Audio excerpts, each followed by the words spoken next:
하나님의 크신 사랑과 은총이 여러분의 삶에 함께 하시기를 빕니다. 오늘은 하나님의 아들이라는 증거라는 제목으로 함께 하나님의 말씀을 나누겠습니다. 우리는 지난 3주 동안 요한복음 5장의 말씀을 나누었고, 오늘은 마지막으로 요한복음 5장의 말씀을 나누도록 하겠습니다. 요한복음 5장은 베데스다 연못에 38년 된 병자를 예수님께서 고쳐주신 사건으로 시작합니다. 그리고 바리새인들이 안식일에 병자를 고치신 예수님을 비난하는 이야기와 그들의 비난에 맞서는 예수님의 이야기가 기록되어 있습니다. 그리고 이 과정에서 예수님은 바리새인들에게 또 하나의 빌미를 제공하셨습니다. 그것은 안식일에 병자를 고치신 사건에 대해서 말씀하는 과정에서 일어났습니다. 예수님은 안식일은 하나님의 사랑과 뜻을 실천하는 날이라고 말씀하시며 38년 된 병자를 고쳐주셨고 죽어가는 생명을 살려내셨습니다. 그리고 이 과정에서 하나님을 아버지라고 부름으로써 바리새인들로부터 신성 모독 죄인으로 낙인 찍히고 말았습니다.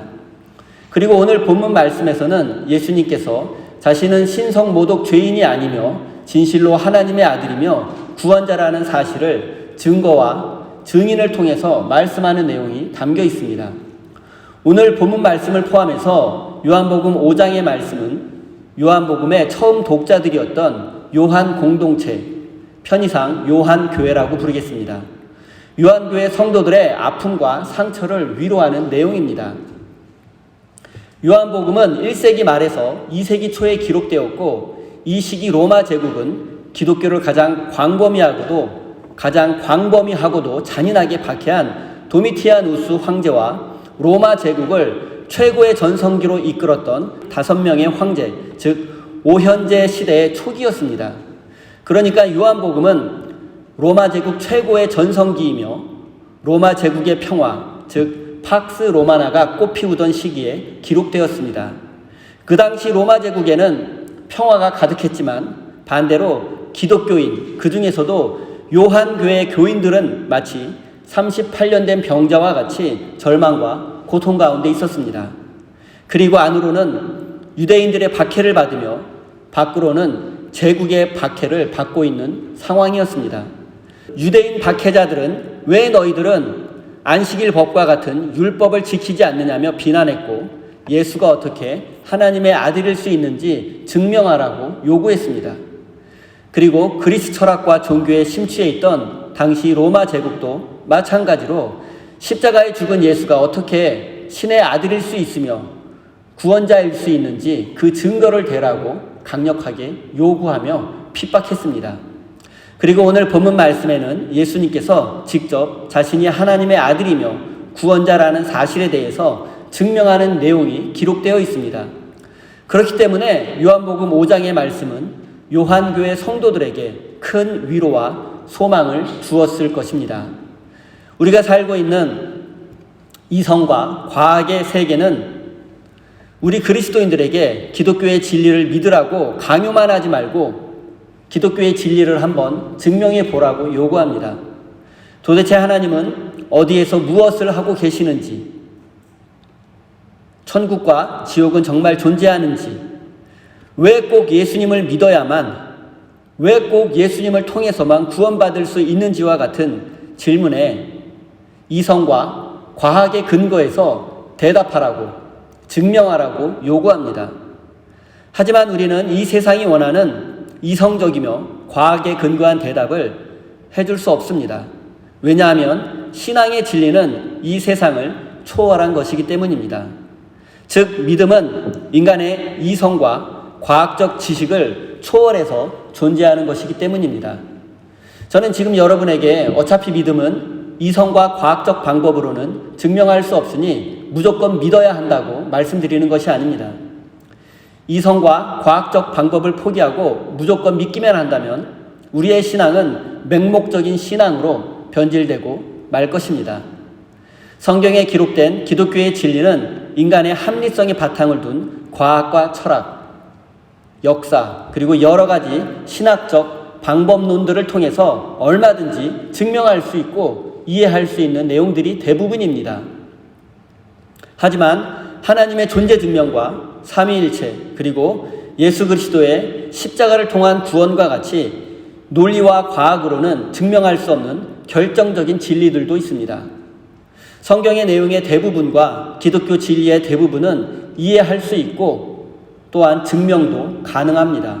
하지만 초월적인 신앙의 진리 앞에서는 겸손해져야 하고 먼저 믿어야 합니다. 믿고 나면 이성과 과학으로 이해되지 않고 믿어지지 않는 것들이 자연스럽게 이해되어지고 믿어지게 되기 때문입니다. 현대의 무신론자를 대표하는 과학자 리차드 도킨스와 역사 속에서 많은 무신론자들은 하나님은 나약한 인간이 만들어낸 존재일 뿐이라며 신의 존재를 부정해 왔습니다. 가장 유명한 책이 God Delusion이라는 책이죠. 한국말로는 만들어진 신이라는 책이 있습니다. 하지만 그들의 주장도 이성과 과학의 근거를 둔 주장이 아니며 경험적이고 주관적인 주장일 뿐입니다. 또한 그들이 비판의 핵심으로 삼는 기독교 진리라는 것도 사실 기독교 내부에서조차 인정받지 못하는 근본주의자들과 신비주의자들이 주장하는 것들이 대부분입니다. 그러니까 무신론자들이 기독교를 반박할 때 사용하는 근거들, 기독교의 모순들을 나열하고 있는데 그것들은 사실 우리 건강한 기독교 내부에서조차 이단적 요소가 강한 것으로 기독교 정통 교리로 인정받지 못하는 것들이 대부분입니다. 무신론자들이 기독교를 비판하는 내용 중에 대부분이 펀드멘탈리즘이라고 하는 근본주의자들, 세대주의 종말론, 그 다음에 오순절 성령 운동을 중심으로 하는 신사도주의자들, 허무맹랑한 은사주의자들의 주장들, 그러한 주장들은 무신론자들에게 빌미를 제공할 뿐 아니라 우리 건강한 기독교 내부에서조차 기독교의 교리로 인정받지 못하는 것들입니다. 그리고 기독교인 중에 적지 않은 사람들이 하나님을 믿으면서도 과학 앞에서는 작아지고 초라함을 느끼고 있습니다. 제가 여러분에게 거꾸로 하나 질문 드려보겠습니다.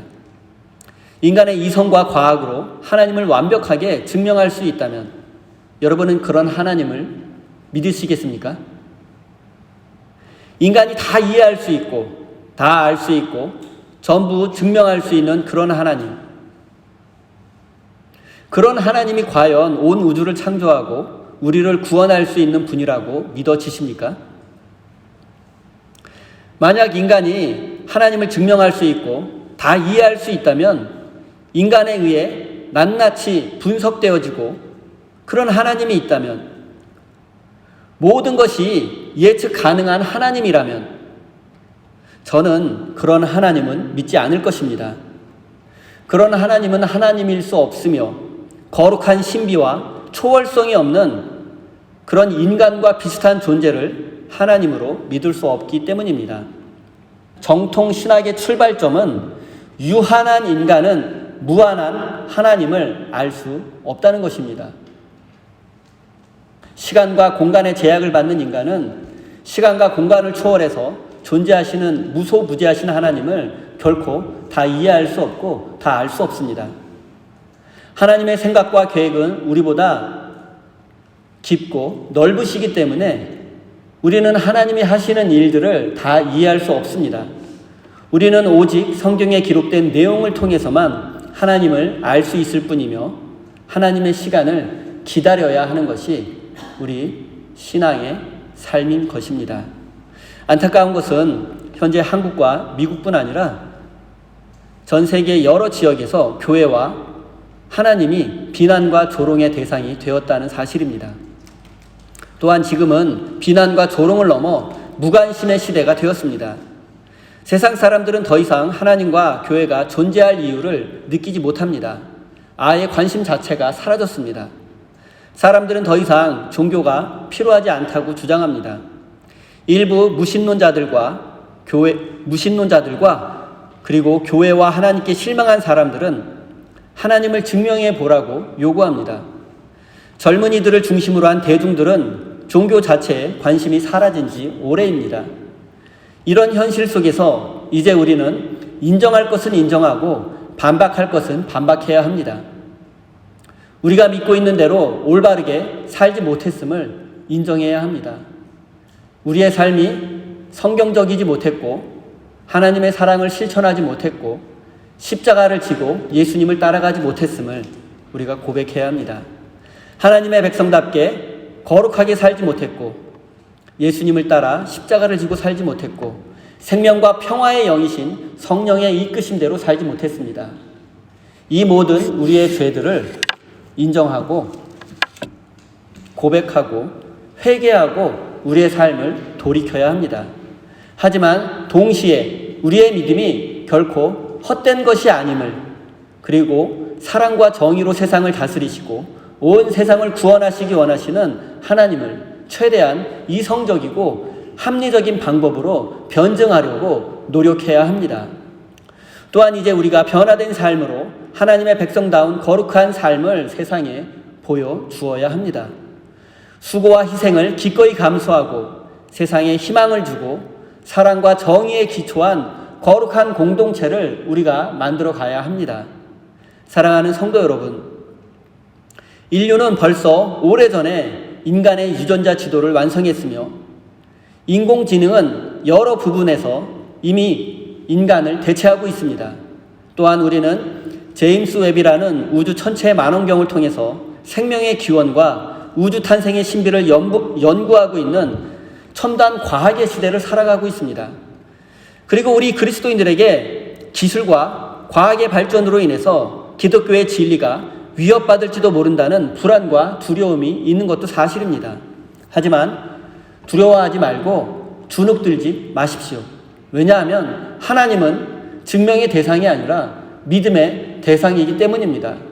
과학자들의 영역이 있고 우리 신앙의 영역이 따로 있습니다. 하나님의 신비는 오직 우리가 믿음을 가질 때에만 이해할 수 있기 때문입니다.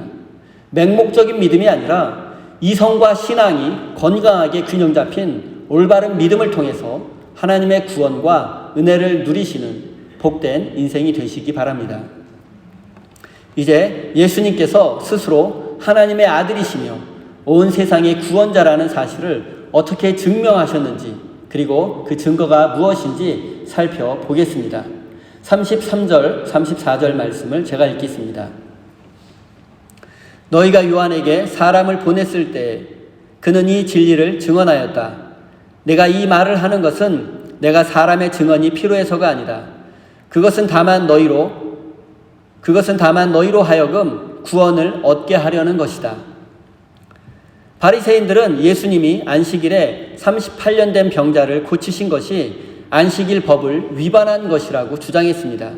그러자 예수님은 안식일에 죽어가는 생명을 살리는 것이 하나님 아버지의 뜻이며 자신은 아버지의 뜻에 순종했을 뿐이라고 주장했습니다. 그리고 이 과정에서 예수님께서 하나님을 아버지라고 부름으로써 바리새인들은 예수님에게 신성 모독죄를 추가했고 예수님을 죽이려고 마음먹게 되었습니다. 이런 상황에서 예수님은 자신이 하나님의 아들인 것을 증명해야 했습니다. 사실 증명 중에서 가장 어려운 것은 바로 내가 나인 것을 증명하는 것입니다. 하지만 예수님은 자신을 신문하는 바리새인들까지 구원받기를 바라는 마음으로 하나님의 아들 되심을, 내가 나인 것을 증명해 보이셨습니다. 유대인들의 법정에서는 증언이 효과를 가지기 위해서는 반드시 2명 이상의 증인이 필요했습니다. 그리고 예수님께서 첫 번째로 소환한 증인은 바로 세례 요한이었습니다. 그는 유대인들에게 엄청난 존경과 기대를 한몸에 받던 사람이었습니다. 심지어 사람들은 그가 메시아일지도 모른다고 생각하기까지 했습니다. 세례 요한은 제사장이면서도 성전을 떠나서 광야에서 경건한 삶을 살았습니다. 또한 그는 죽음을 두려워하지 않고 권력자들의 죄를 폭로하고 부패하고 타락한 종교 지도자들의 위선을 질책했고 온 백성을 향해서 회개를 촉구했습니다. 그러면서 동시에 자신은 메시아가 아니며 그분의 오실 길을 준비하는 사람이라고 자신의 정체성을 분명히 밝혔습니다. 그리고 그는 예수님을 향해 온 세상 죄를 지고 가는 하나님의 어린 양이라고 부름으로써 예수님이 바로 메시아이며 구원자라는 사실을 분명히 했습니다. 하지만 이스라엘의 권력자들은 회개에 합당한 열매를 맺으라고 외치며 자신들을 향해서 서슴없이 독사의 자식들이라고 비판하는 세례 요한을 결국 제거하고 말았습니다. 그리고 그들은 예수가 메시아이며 구원자라는 그의 외침을 끝내 받아들이지 않았습니다. 자신들이 죽인 요한의 말이 맞다면 자신들의 허위가 드러나게 되니 믿을 수 없었던 것이기도 합니다. 예수님도 이 사실을 잘 알고 계셨지만 죽은 세례 요한을 소환해서라도 그들이 구원받기를 바랬던 것이 예수님의 마음이었습니다. 36절입니다. 그러나 나에게는 요한의 증거보다 더 큰 증언이 있다.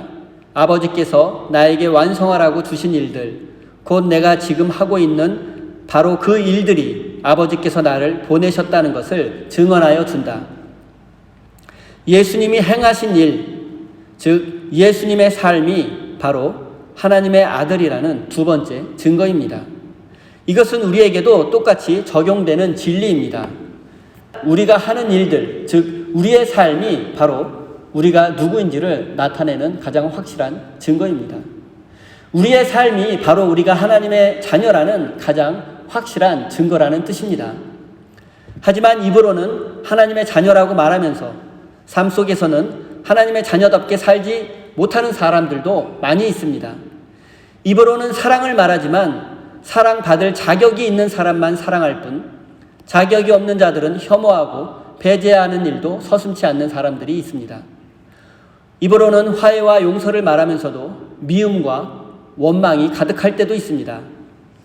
만약 우리의 삶이 이와 같다면 우리가 아무리 하나님의 자녀라고 주장해도 세상은 믿어주지 않을 것이며 우리의 거짓된 삶으로 인해서 하나님은 비난의 대상이 되고 말 것입니다.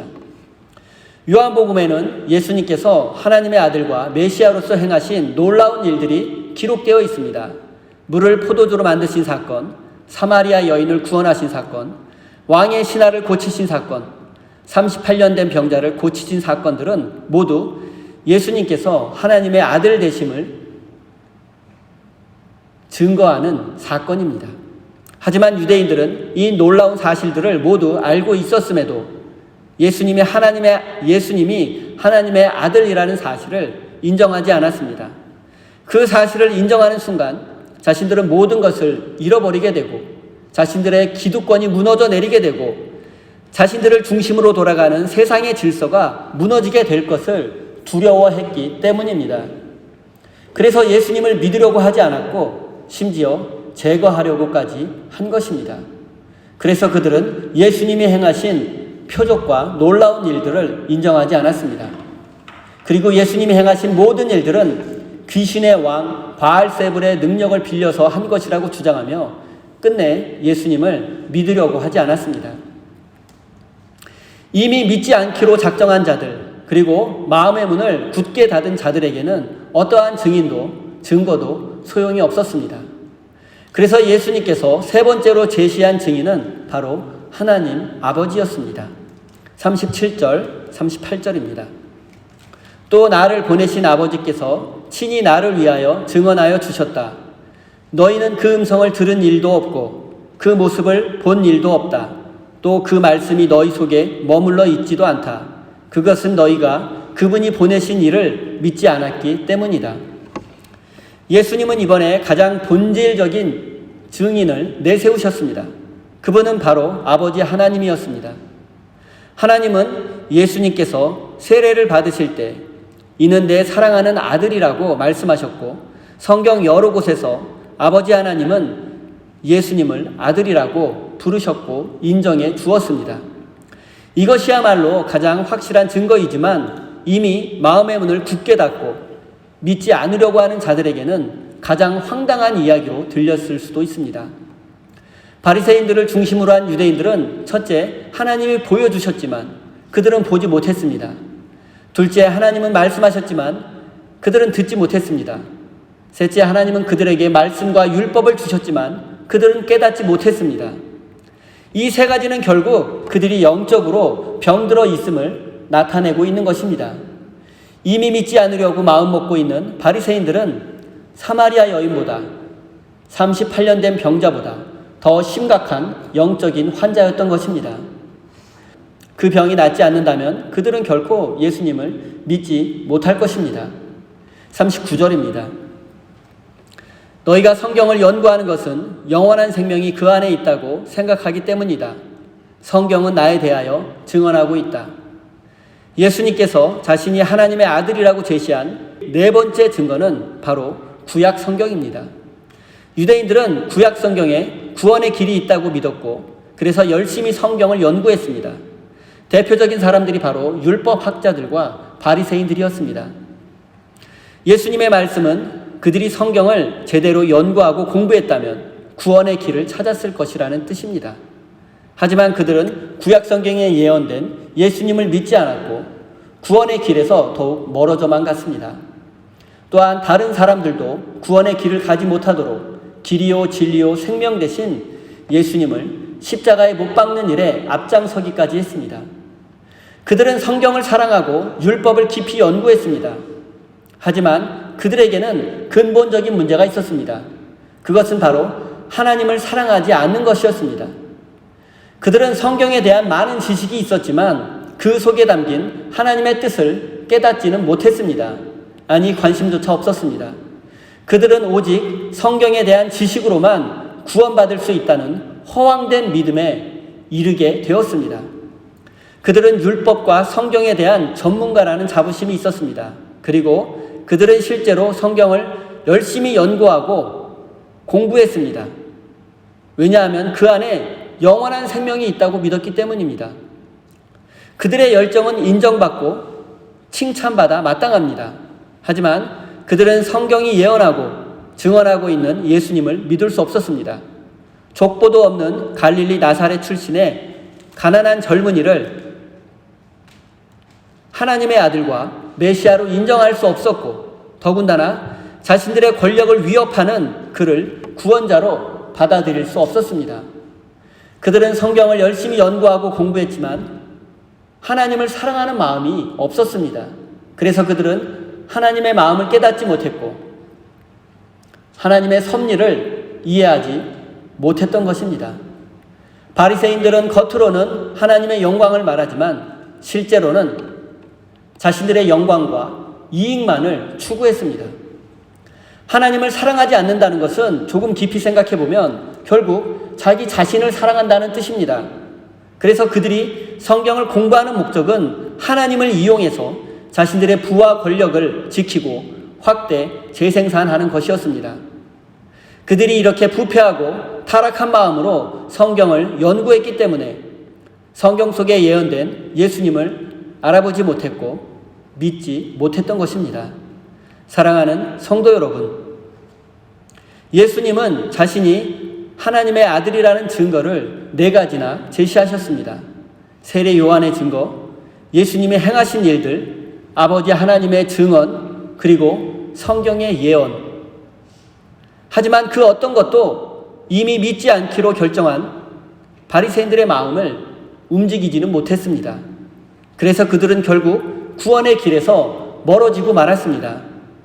사랑하는 성도 여러분, 믿음은 우리가 믿고 싶다고 믿어지는 것이 아니라 하나님의 선물입니다. 하나님께서 닫힌 우리의 마음을 열어주시고 은혜를 주셔야지만 믿을 수 있는 것입니다.